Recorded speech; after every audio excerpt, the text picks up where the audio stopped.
Hello, Martin Wiegand, Bethesda, Maryland, stockholder. For myself, my family, and other small business owners, I want to thank you for the annual reports. They help a lot in helping us make business decisions and life decisions. My question is, many people come here. Many people come here to listen to you and to copy and understand your investment philosophy. But why don't more people, in your opinion, try to copy your investment vehicle, a corporation that pays no dividends?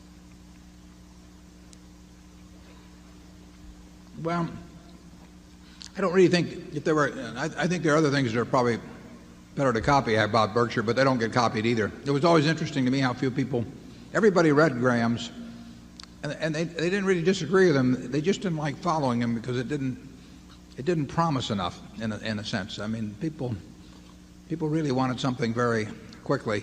In terms of not paying dividends, we don't pay dividends because we think we can turn every dollar we retain into more than a dollar of market value. I mean, the only reason for us to keep your money is if it becomes worth more by us keeping it than it would be worth if we gave it to you. And if we can create more than a dollar of market value for every dollar we keep, you're better off whether you want to take that dollar out by selling a little piece of your stock or whether you continue to leave it in.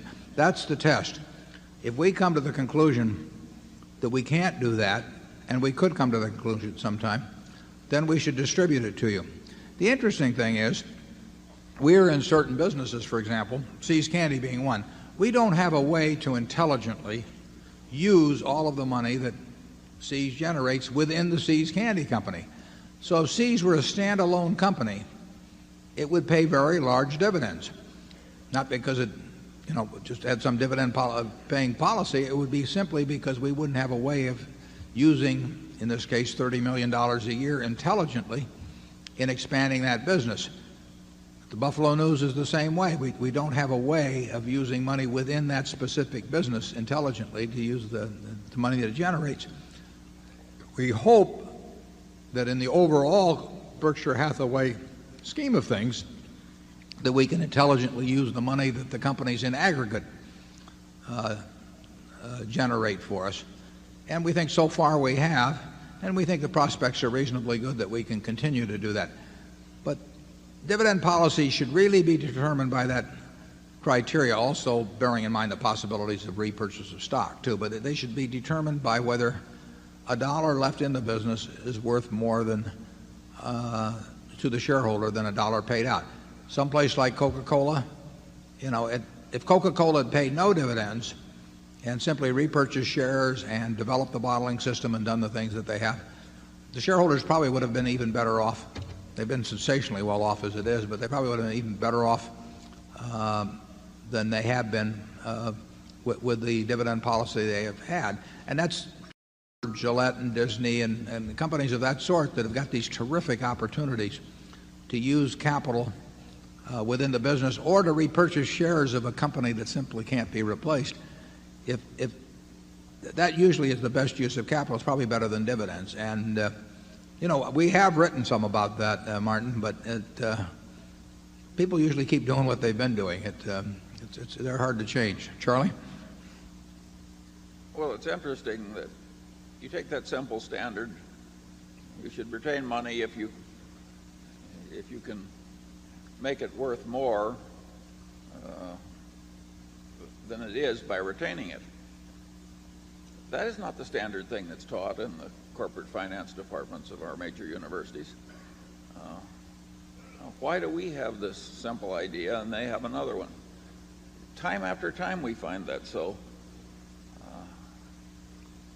I've tried to understand why they think the way they do, and I have great difficulty with it. I've just concluded that they're wrong, but that isn't enough. There has to be a reason why so many smart people are that wrong, and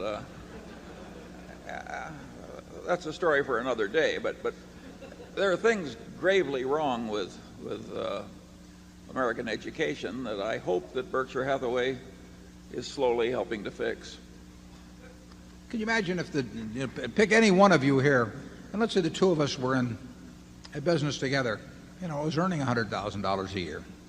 How would we decide whether to leave the $100,000 each year? And it'd be exactly what we've talked about here. If we thought the $100,000 would translate into a present value of more than $100,000 by some action, we'd leave it in, and if it didn't, we'd take it out. And it doesn't seem to register generally. And incidentally, in our own case, we'll probably go too long before we come to the conclusion that we're not really using it that effectively, because there'll be a certain denial we'll go through, and we'll say, well, that was just temporary last year.